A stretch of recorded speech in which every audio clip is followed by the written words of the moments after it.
Hey, everybody. Welcome to Armchair Authentic, a podcast with Rhett and Justin, with real conversations about real life with real people. And today, really excited to finish our interview with Justin. But before we jump into the rest of that interview, I just want to take a moment and say thank you so much for all those who have been joining us on this journey up until this point.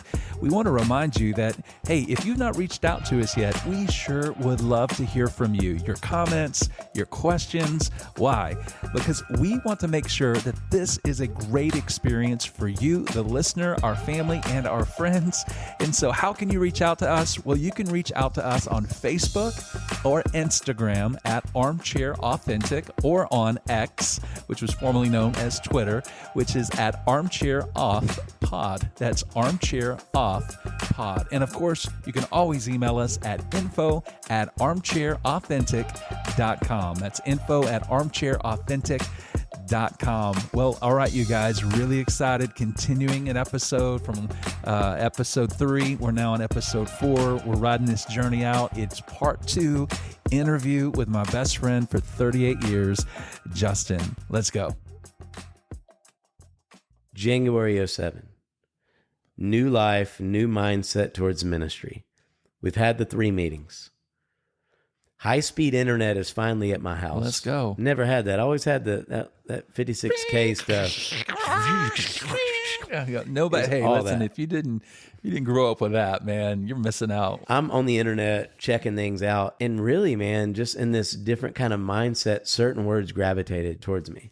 In a season of what was brokenness now shifted into humility and a fresh sense of purpose coming. Me and my wife are no longer in this neediness state. We're just like, whatever's next, God. We're in that mode of we're all in until our next becomes our next all in, whatever it is. I didn't have this longing to be on staff. None of that existed anymore. I was very You were back in the wonder. I was back in the wonder. I was content at being a medical adjuster that also provided me flexibility. I would come in and spend hours on certain days. I was a part of our worship ministry, and we would do meetings. I got to spend like 3 hours, and we would do meetings. Every once in a while, we would audition people, for the stage, the musicians and the vocalists who would play on our stages.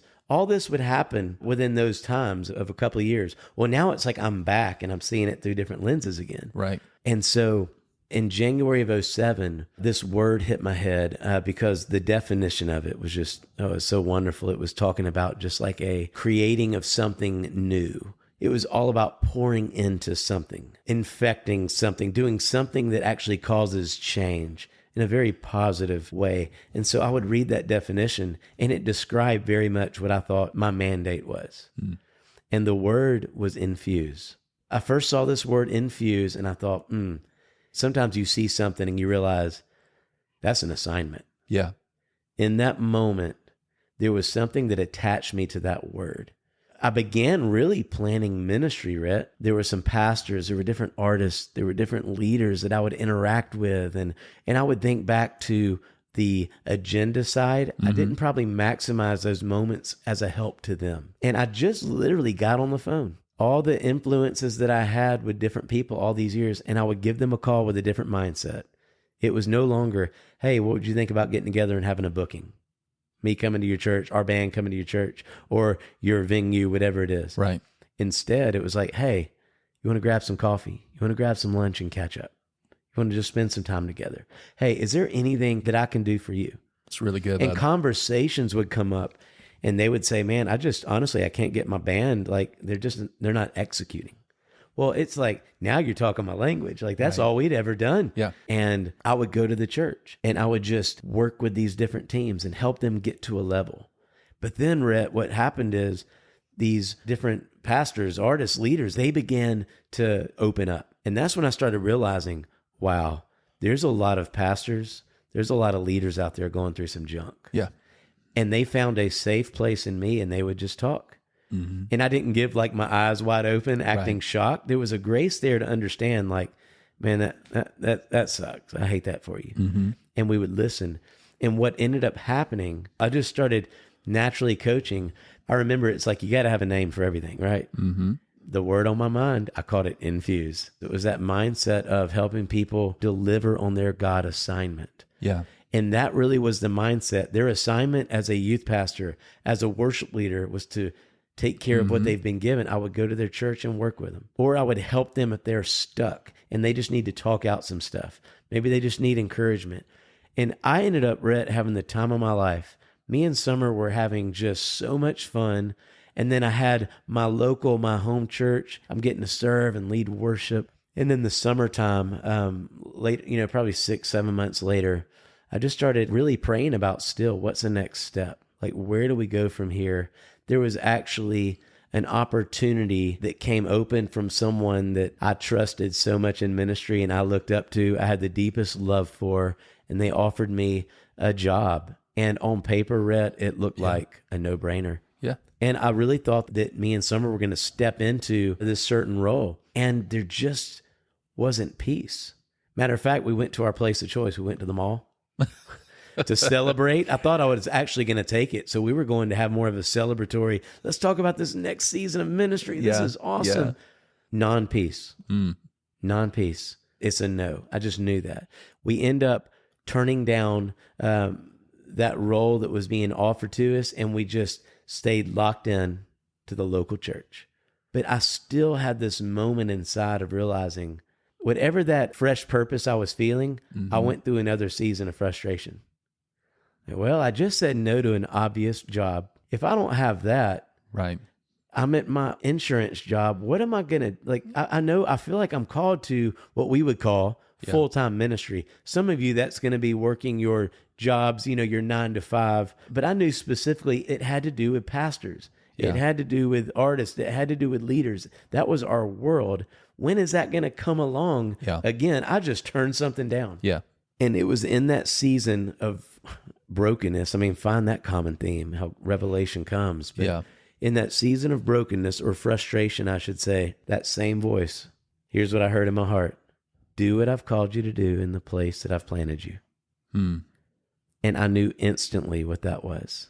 It wasn't go lead worship at your church. And that's probably in the past, I would have always seen it, right? Right. A front man of something. I always wanted to be out front. I always wanted to be that guy. But through the lens of humility, what I saw was do Infuse that you're doing outside, implement it at your church. That's the clarity that I had. And so after I processed it a little bit, I went to the person who's overseeing the worship ministries. His name's John. Kind of shared a vision of a small group that I'd like to do where I could have some musicians come out and just have some time to pour into them. And I knew I needed a stage. And at this time, we had just moved into a brand new facility. And you know how people are on their new stages. You ain't gonna get access to that stage. But I remember creating, the good old win-win negotiation. And I said, what would it be like if, could I use the stage if, think about it this way, we'll be cannon fodder. You can let the sound guy work out all the feedback as he's getting used to this new system on us. Yeah. So it'll sound great for the regular rehearsal. There you go. I got it approved, and I announced just word of mouth. Hey, if you're a musician and would love to come jam out with us, we'd love to have you. And they did. And it scratched a major itch. You probably had 20 people show up this first night. And let me go back on something that I think is a great principle from this, that at least my heart was stirring in. When we used to do auditions, rightfully so, you're auditioning people to see, are they going to be ready for that stage? Because you don't want somebody sounding terrible vocally or instrumentally, right? But in my heart, there were certain people I remember just auditioning, thinking to myself, when I'm not looking through the lens of, are they going to mess up and are they going to make me look bad on the stage? Yeah. I did used to think that, by the way. Through this other lens, I began looking at it saying, if I had a season with this person, I could get them ready. Now, some people, no, it's not their gift, but there's some people, they just need to be developed. And so I went back to that mindset on what if we could give people a season to be developed. And I did it through this small group. And you had about 20 people show up on the first night. I will admit about 10 of those never touched an instrument before. So I did have to quickly implement even an audition into that process. Yeah. But we did it. and about 10 people came the next week with some songs we had them learn. Of that amount, 5 people really were developable. Began developing those people, and over the course of time, it went from sounding really, really bad to actually just sounding bad. And then the next week, it began to sound fair, until one week you realize they can make it through an entire song together. And then one day you realize, God, they actually sound good. And what ended up happening, which was not the plan, Right. they hit a level that we began to look at. And even from a church standpoint, this was a small group. But at that time, even the leadership came and said, wow, they actually sound good. I'd love for them to come play. Imagine that. Imagine that. Imagine a process of mining the gold in somebody. Exactly. Not having a final product, but having potential in somebody's willingness to grow, but also somebody's willingness to meet them where they are. Yeah. And to create an environment, a small group, to help them grow and to be honest and to be honoring and have those conversations and obviously to get them to a place to where somebody might not have seen what they see now had that process not been there of development. It was and that's beautiful. exactly what God does to us. It's exactly what God is doing to you, walking you through a journey and taking the gold, if you will, of helping somebody else's dream come true. Find somebody who has the ability, obviously a talent and ability. Not everybody can. There's grace gifts. Yep. And to say, you know what, I'm willing to invest into you. Let's go. And to pour into them and create a safe, protective environment, really to get them to a place to where, from what I've seen and experienced and been a part of and even developed as well alongside you and implementing, is really to get people to a place to where it's like, man, there's gold in you. And we see it. I know you can't see it right now, but get you to the place where you're really being able to fulfill a God assignment in your life. That was the beautiful thing we were discovering. Yeah. Because if anything, I say this for myself. I know what the prideful side of me is capable of, which means no, me too. This process was helping save somebody from me. It was keeping me accountable as well, because I may have written you off based on first listen. And I should, if my first goal is to see you on stage that week. Right. If we're on Broadway in New York and you come to audition, you're not going to be getting the spot or the part on that stage if you don't actually have the ability. This was something to see. Could we think more like a Crockpot, not like a Hot Pocket? Yeah, that's really good. You know what I mean? So I would much rather eat a Crockpot food than a Hot Pocket. No offense to my brothers and sisters who love Hot Pockets. We grew up on that. I would much rather eat something that has been, the meals got better. So much more. Well, and that is really a great example of what happened, because it wasn't a plan to become a process. It was just an outlet that I was doing at other places, and I brought it through a small group form, which at our church, that's how you really start things, just to provide a place for, in our case, musicians. And what happened was, our pastor, we didn't know that campuses were our future. Matter of fact, outside what's our broadcasting location is a footprint of a 6,000 seat auditorium, because that's the way you used to grow, right? You build a bigger building. And in this case, that was the same plan as it should have been. But campuses began to come open, that really opportunities presented themselves to us. Yeah, there were already small groups in those communities Yeah. that were meeting and watching, and leaders developing and growing in that community. Yes. Or the pastors were literally handing off like what they're doing, asking if we would dissolve what they're doing and take it on. And I remember on an occasion that we needed a couple of bands worth, because one value we have for campuses, live bands, even if it's a video you're watching, we want the live host, if you will, a campus pastor. We want the live music. In the early days, that was a component we would not launch if we didn't have live music. And what was beautiful about this is this small group is compiling a group of people. And I remember one night losing sleep thinking, I've got all these musicians now ready. What's the next step for them? I knew the Highlands stage, if you will, at our congregation, there was only so many. Yeah, there's only so many platforms. There's only so many platforms. And so here is how I ended up helping myself sleep at night. I thought, all the pastors that I talk to, they have a huge need in this area. We are going to become a place that blesses the local community. The local churches, we are all about blessing them. And here's how we're going to do it. These people I've built relationship with, we're going to start sending some of our musicians out.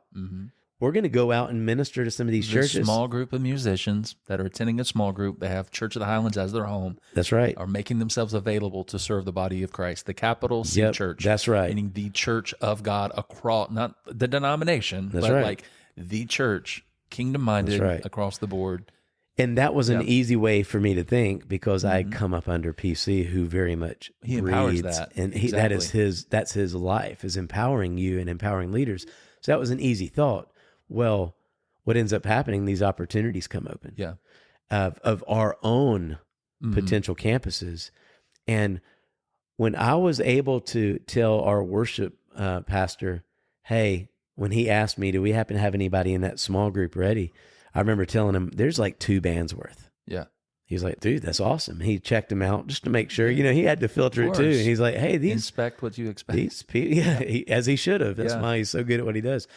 But he said, okay, this is legit. And so we were able to have teams ready. The moment that happened, Rhett, it was no longer just a small group. Yeah. Our pastor was like, how did y'all have these people up front ready? Mm-hmm. And we began to talk about the Infuse process. And that's the day it stopped being just small group. It became like the pipeline. Well, whatever that Infuse thing is, that's what we're Yeah. going to start doing. And that was so cool because what it did, it was helping a dream come true. And when that ends up happening, it's amazing how fast things begin to happen to me that I never thought were possibilities. Yeah. And so Infuse, as we called it then, now for the past 5 years, we've called it development. So Yeah. you might hear both of these words. With Infuse or with development, it started just taking off, meaning we had more campuses, we were developing. It became an actual process. So there was a more accountability we had to put. Yeah. We started developing leaders within our teams, which ironically, here's a cool thing. Musicians, we can be very territorial. Oh, And that could be absolutely. any leader who has really, they're awesome at what they do. It's hard to empower somebody else because you don't know if they're going to do as good as you. I get it. Yeah. And our team, they began popping into the room wondering, what is this thing that's going on before our rehearsal? Right. And I remember just asking them and saying, hey, would you mind when this song ends? I usually go coach these electric guitarists. Or I go coach these drummers, but Yeah. I'm not a drummer. Yeah. You do so much better. And here's what happened. These territorial musicians who are awesome at what they do would come early and they would go develop an electric guitarist, let's say, and they would come back. And I remember the first time he said, hey, if you want me to come back next week, I can. And I was trying to play it cool. I was like, yeah, I mean, sure. Inside, Yes. inside, I was doing I was doing a happy dance inside. Yeah, of course. But here's what happened, Rhett. That musician discovered what it was to pour into somebody else. Exactly. And Something came alive on the inside of their hearts. it awoke yeah. something. And what happened that we weren't planning on, Yep. it wasn't just developing musicians and vocalists. It became a leadership development pipeline that to this day, there's even people who are campus pastors, directors, worship directors, whether it's our church or all across America, Yeah. who initially started coming through the development process as an acoustic guitarist. But what it did, it started to bring out this gold. And so because of that, at the same time, you have Highlands beginning to gain some influence in certain circles. It's like the whole qualifier. I hate to talk numbers, but the fact is I'm not being a good steward if I don't tell the true story. Absolutely. But the fact You're is, not being armchair authentic. Let's it's go. true. And You have to talk about it. that's what's great about this podcast. It's forcing me to talk in ways I don't. It's hard. But that's my own development that I'm growing in. But Highlands has influence with, probably easily 18,000 churches who utilize the process we used. And so what came of that, our team started growing like crazy. The churches from the outside began wondering, and that probably happened because PC would go travel a lot.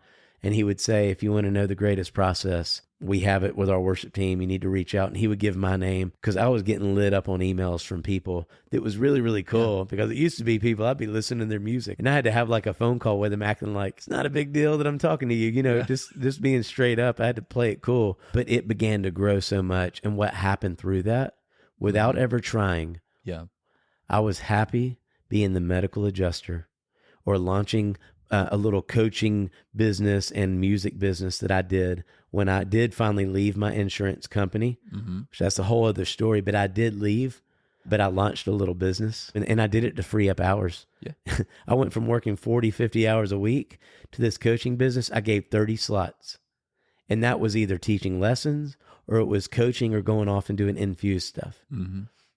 And I did that so I'd have more time to pour into my deal of Infuse, but also the church Infuse small group that I launched. And what ended up happening was, as it grew, our worship pastor came to me and said, "Hey, I need you to pray about something. There's a role that's coming open, and I think you'd be the right guy for it." He said, "It's an associate worship pastor." And Rhett, here's the cool thing about that. About a year before, when me and Summer were going through just this, we're comfortable in our skin. We have nothing more to prove. We're growing, but we are who we are. Summer, we were out in the backyard one day, and she said, "Just write something down. Like, just, what are you dreaming?" Like, she's so cool. We'll get her on here one day too. Yeah, but absolutely. she's just like, "What's in your heart?" And man, I pulled out a Word document and I start typing out a job description. And I still have never even told John this, who was my guy interviewing me, and he was a worship pastor. I created a job description. Fast forward to the time that we took a few months just seeing what it would look like if I came on staff. And I knew I was like, from my end, if they want to offer it, there was so much peace. Versus, I told you a ministry opportunity that happened before. Which you could have forced. Great role. But it just was a no. Well, here I am, and he offers it, and there's so much peace. And we go out to eat one day to do the official interview, and he just pulls out the job description to hand it to me and Rhett. Yeah. I take it from him, and he doesn't know why, but he probably just assumes I'm grinning because he knows how much I love it. Yeah. And I'm just grinning and wanting to cry at the same time. I'm telling you, verbatim, it's the job description I had created a year before in my backyard that was just a pipe dream job description. And there it was sitting right in front of me being offered to me. I mean, I thought, did he call Summer and ask her, is there a job description? And so that was 2008. So I served as a volunteer for 7 years. Loved every minute of it. Went through tons of hardship, and hey, there's hell that you go through too. But once again, that's a setup to later. And I've been a part of some of that. Yeah, yes, you have. And in 2008, I just now celebrated October of 2008. I just now celebrated 15 years being full-time staff. And I spent the majority of that time having the privilege of being a pastor to pastors, artists, and leaders. What happened in that was, without calling myself pastor, I just naturally was interested in people and tending to what's going on in their life. I really took the genuine interest in others, and I lived that to the full. And I remember telling Summer back in 2007, we are not going to try to climb a corporate ladder. We're done with the climbing thing. We're going to be faithful. Yeah. And we're going to be all in who we are, so that wherever that attracts, if that attracts you, it's helping us know we're at the right place. We are David with our sling. We're not throwing on the king's armor. And so the beautiful thing about not being the ladder climber is we just did what we did. And we often just kind of laugh, saying it's amazing what we get to do, because we know we did not have an agenda trying to get in any room. And so I would develop some of these musicians. We'd have tons of coffee and conversation, a lot of hearing what they had to say. And just inadvertently, without trying to, I had become their pastor. Yeah. The stuff that I used to would have wanted to be to people, without ever trying, it just naturally happened. And so there was a large dose of pastoral care that was happening. And I used to just think pastoral care is weddings, funerals, hospitalizations, which that's definitely a part of it. Pastoral care is a holistic deal of helping people. And for so long, the different staff leadership would come up and say, man, just the way that you handle people with pastoral care. Like, that word was always thrown out because it used to be a trigger for me. Like, ooh, I don't know about that. I don't know if funerals, weddings, and hospital, I don't know if I'm good at that. But that's obviously, they weren't seeing through that lens like I was. But pastoral care was happening. And then a couple of years, that had transitioned into, hey, would you pray about shifting out of what you're doing with worship? By the end of that, I was like our staff pastor for our worship team and production team. And so I was asked if you would extend that more to the congregation and help our staff with pastoral care. Take the same heart in the foundation of loving people Yep. and serving them in a way that helps their dreams come true. Yeah. And listening. Yep. And no agenda. No Other agenda. than being available. Yep. Not that you're perfect, because you're not. I know Nope. you. Walking through even the issues and growing and even all those things, but just the basic foundation of developing people the way that Christ has developed you, and you're taking that and helping other people. Yep.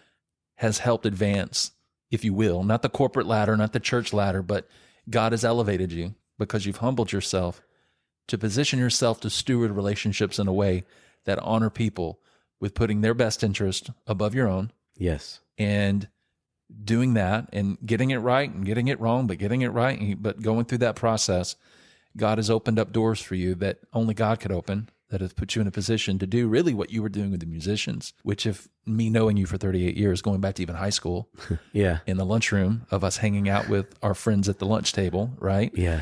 And all the people that we chose to do life with, trying to call out the best in their lives. Yeah. That's what God has used consistently in your life to position you to a place you never could have ever been or would be if you would have tried to. Christine Kane is the first person that I've ever heard say this. So I'm quoting her. I'll give her credit once, and then after that, it's mine. Okay. But if the light that shines on you is brighter than the light that shines in you, then the light that shines on you can crush you and kill you. Ooh, and so what good. I hear from that is God developing a process within you to put you in a place to where now that the light is shining on you, if you will, with what you're doing and how you're serving the vision and mission and values of Church of the Highlands and ministering to thousands and helping artists, leaders, pastors, in-house first, obviously, but then across the country and around the world. If you would have been in that place, not having the character development, that platform, that position would have killed you and crushed you. Totally. Not that you've arrived, because you haven't, but you're in a place that God can trust you because you've stewarded things in such a way that honor Him, that honor others, loving God, loving people, to where He can trust you with the platform that you now have. Yeah. Not because you think you're anything, because I know you don't. And you could care less with whatever title or whatever you're doing, but you're in that position for a reason because God can trust you with it. And the principles that I pull out in me knowing, and by the way, it's so hard for me to sit here and not interject because there's so, like, I've been a part of this journey for so long with you, and there were so many things I'm like, oh yeah, and this and that, and like what, how about this? And so I'm letting you tell the story, and me trying to shut up and listen is so amazing to me. Just the principles of just loving God and loving people and not trying, you mentioned putting on Saul's armor. And again, I don't want to assume that everybody understands what that means, but David and Goliath, most people know that story. Right? David grew up as a shepherd boy, and what he was best at was slingshot. And he had an opportunity to defend his people by defeating Goliath, which is this huge enemy, and whatever that is for your life, right? Whatever that represents. And so the king, just like, wait, there's a kid who wants to defeat, like, somebody brave enough to step up? All right, I'll call you up. But the king started to say, hey, you can't fight with that. No, you need this. This is how you do things. This is how it looks. This is how you should speak. This is how you should communicate. This is how you should be a leader. Yeah. This is how you need to start your business. This is how you, like, all those things. And David put that armor on, probably out of honor and respect to the king, didn't want to disrespect him. And in that, he was so uncomfortable. He's like, I can't, like, king, like, here, this is my paraphrase. I appreciate this very much. And I could see how this would help somebody that grew up understanding how to use this armor.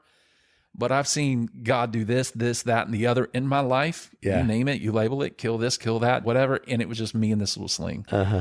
I can defeat this guy by me being me. Yeah. The king was like, oh, I don't understand it, because he was dealing with his own issues at the time. Right. But David stepped out on that field and defeated something that seemed absolutely impossible, being who he was called to be in his own skin, not trying to be anybody else, but being the truly unique individual that God created him to be, and destroyed this massive giant with one rock and one little sling. And huge battle was won. It's amazing what happened. And then, of course, the rest is history if you read it. But when you hear us referencing Saul's armor, it's this idea of putting on something we're not. And when I hear your story, there are these moments where it's like, you had to make a decision. Like, I could either go this route and climb this ladder and do it this way and try to put A plus B equals C, and that's how you advance. And people do that every day. Yeah. But you're like, you know what? That is not who I am. This is who we are. And every time you've humbled yourself in keeping things simple, loving God, loving people, loving your family, obviously, right? All of those things.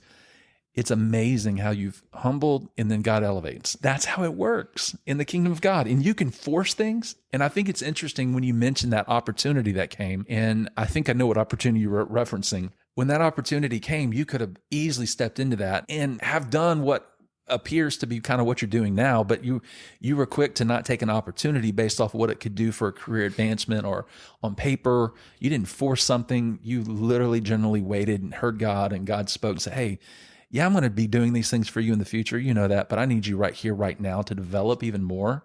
And you were willing to sacrifice something that could have been, what we would call an Ishmael. That's good. And force something. And God could have used it and moved through it, obviously, but because you did, it's just amazing how God worked it all out. And I think about what you said a while ago. If the 2005, 2006 version of me would do what I'm doing now, I mean, he'd be crushed. Absolutely. Here's the deal. If David, because he still had a choice in that moment, if he would have kept the armor on, he would have been killed. Totally. We would be reading a different scripture. Totally different story. Okay, and so I know this isn't scriptural, but let me just kind of go with it. David makes it to heaven, and he tells God, I could have swore you told me to go fight the giant. And God's like, I did. And he's like, well, how come you didn't help me? He's like, I didn't recognize you. Yeah. I didn't know that was you. See, the David that I've been working with was the guy who went out into the field as a shepherd, and one sheep would get lost, or the lion would take one sheep, and you would track that bad boy down and kill it just for the one, when most people would just let you go take that one. I mean, have y'all seen a lion? And then the same thing. And then I gave you another opportunity, and a bear came and took a sheep. And David, you chased that thing with that sling, and you rocked it. Well, I thought now that the giant was in your path, I thought for sure you would have used the tool that I had equipped you with. But you decided to listen to what the people said you needed to do, and they weren't even willing to fight the giant. The leader wasn't even ready to fight it. The people, the crew. They're good at in the stands, in the arena, telling you how to go do things. But until you get out of your seat and come down onto the battlefield, into the field of play, and try to help me do it, I do not need your opinion on how to fight this giant if you weren't willing to go fight him yourself. And that's the story of David and Goliath. So when we utilize this story, which we're going to do it a lot, absolutely, it's one of my favorites because it was one of the most unlikely scenarios, but it is exactly how you allow God to work in your life, where you follow that piece. You even look at a progression of your path. When I look back to, as I referenced in episode 1, being in the laundromat writing songs because we like the acoustics. There's so much of your life you can weave in and weave through and realize, wow, that was a wiring. What I think is really cool about the whole David and Goliath thing is the fact that it wasn't David's first time to use a slingshot. I mean, you're referencing the lion, the bear. It was in the desert places out in the middle of nowhere where nobody was watching, nobody was looking. It was he and his staff, his sheep, and, taking care of what he was called to take care of in that season, what he was stewarding well in the seasons outside of the spotlight. I could just imagine David when he was kind of bored sitting there just all right, I'm going to set up a rock over here and slinging it, bang, bang, and missing and missing and missing and then hitting, and then what did I do right? And I get it. And he's practicing when nobody's looking, and he's not doing any of this thinking in his mind that one day I'm going to kill a giant with it. No, he's probably just thinking, I'm faithful with where I am. If I get good with this, I can knock a lion out or a bear. He's living in the wonder of where he is, doing what he's called, what he's faithful with what's in his hand. And it's not sexy. It's not appealing. It's not it's just it's a slingshot. I mean, come on, right? And then when he gets tired, he sets it down, he picks up the harp. And the brother got good at some stuff. That same harp would be sitting in the presence of the king, playing and relieving the oppressive spirits that were coming on him. There's so much that could be said on all of this stuff. It's a process. A long But in our world of Instagram and TikTok and Facebook, and all the other social media platforms where people want I got to have it now. Got to have it now. We want to skip the process of development and we want to jump right to the platform or to the light. And God's like, no, that's not how it works in my kingdom. That's how it works in this world. And that's why we see so many artists and creatives and people who aren't serving the Lord, or either maybe did it one time, go try to do things the world's way. It's the rise to stardom, they get fame, and then they fall. Why? Because the light that shines on them is brighter than the light that's shining in them, and that light is crushing them. And God doesn't want that for his kids. He loves us enough. He loves you enough. He loves all of us enough to put us on this journey and a process of development to get us to a place to where what he's called us to do, we actually have the ability, the authority to walk in it in such a way that it doesn't kill us or crush us. Because I'm telling you, man, if we would have been on platforms when we were 20 something years old, 19, 18 with the drink, like literally, dude, we would have just been another story. Because we did not have all the stuff you need, not only in your walk with God, the truth of God, but just the ability to go through some stuff. And I could care less if I'm ever on another platform. I really could. It's not a desire. Yep. But God still uses me in it, and he's using you in it at a really cool level. And so back to the question of why would you listen to this podcast? Why would you go on this journey? It's not that we think we know everything, because we don't. But we've learned some stuff along the journey, along the process of life, of ups and downs and goods and bads, and making some good decisions, making some bad, but like seeing God's hand in it. And it puts you at a place to now where a lot of people look, man, I'd love to have that job. I'd love to do that. I'd love to. Yes, but are you willing to do these things? Always a price to pay. And what I would say is it started with Infuse. It had a lot of momentum. And so just naturally it would filter into different areas. And so we would launch a college in 2011. Yep. And I was asked to go launch our worship practicum, which I was so honored to do. I thought it was the greatest thing in the world. It was so fun launching that development process, getting into the college even more, helped launching our mindset of development. And what we began to see was some of our future pastors and leaders, we would put them into this process where it even passed music now. Yeah. It was the foundational development process. The principles apply no matter what you're doing. It was a Crockpot principle that's it. Versus microwave, flash in a pan. Yeah. And so where we're at today, I oversee our pastoral care, get to help with helping our staff as well. Infuse, there's still coaching that I do at other churches. Obviously, Highlands is my priority. I consider it a luxury because I love this. I can't believe I get to do what I get to do. I'm also part staff with our college and get to teach our evening programs and our majors in the pastoral care. In the pastoral area. So obviously, music never leaves. And we haven't talked a lot about music. I play more music now than I ever have. Because the one thing you haven't mentioned is Justin is a songwriter, and through just him, having a heart for the local church, being faithful in that gifting, just like David was with his sling and his harp, Justin has been, ever since 16. Like you mentioned it last episode where we were talking about music and learning how to play. And Justin has gone to write and co-write great songs that have gone around the country, not only country, but in the world. Honestly, there are people singing songs in churches right now that you might not even know. If you looked at the little line at the bottom, it's got Justin's name on it. You're like, what? Yeah, that's so cool. It's so cool. It's cool. But I mean, like, again, it was a process. It was. And now it's like, well, I mean, I just songwrite, no big deal. I mean, totally. But it's just a proven, beautiful process of what God wants to do in people's lives. And you're a great example. You, Summer, all of that. Thank you. It's so beautiful. And I just feel like the best isn't behind us. It's right before us. It feels like it's just getting started, Brett. All right. Well, that was part 2 of an interview with my best friend, Justin. I hope you guys enjoyed it as much as I did. Really looking forward to the next episodes, Justin. Yeah, same here. And first of all, just for me, that was a blast getting to dive in. I mean, you asking me some of these questions, it made me take it back 38 years of our relationship and really in my ministry life the past 30 years. So I had a blast doing it. Look forward to what's upcoming. And we just want to remind you guys once again, we want to hear from you. If any of our conversations create any kind of comment or just it jogs maybe a thought or a memory with you, we want to hear about it. So reach out to us on Facebook or Instagram at Armchair Authentic. You can also reach out to us on X, formerly known as Twitter, Armchair Auth Pod. And once again, that's Armchair Auth, AUTH Pod, or simply email us at info@armchairauthentic.com.